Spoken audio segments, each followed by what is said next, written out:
Downtown Red Wing smells very different than it did 100 years ago. Our modern senses detect gasoline and exhaust instead of the rich aromas of hay, straw, horse sweat, and manure. From as early as 1858 until after the First World War, livery stables and other horse-related businesses were important bastions of the local economy. In 1886, for example, there were around 11 public livery stables alone in downtown Red Wing. There were many associated businesses, such as harness makers, blacksmiths, and carriage and buggy makers.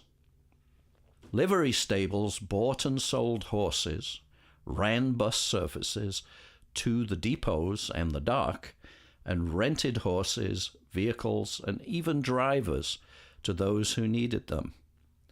Popular locations for these businesses included Main Street, Plum Street, the 200 block of Broadway, and the 400 block of 3rd Street.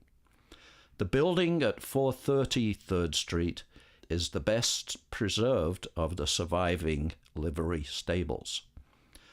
The building is known as the Webster Livery Stable. It dates from November 1882, having been built on the site of another livery that burned in May of that year.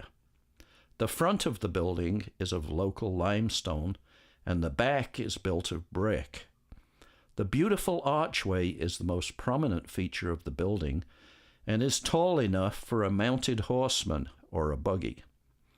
Stalls were located at the back of the first floor, with another set of stalls on the basement level. William Leonard Webster was born in 1826 and married in 1848 in Vermont, moving to Red Wing in 1856. He started in the hotel business, quickly opened a jewelry store, and only a year later opened his first livery. He seems to have found his niche in this business. He ran liveries with various partners and in various locations until 1906, when he sold his share and finally retired at the age of 80. The Webster livery has not been a livery since about 1924, and the windows were altered before 1945.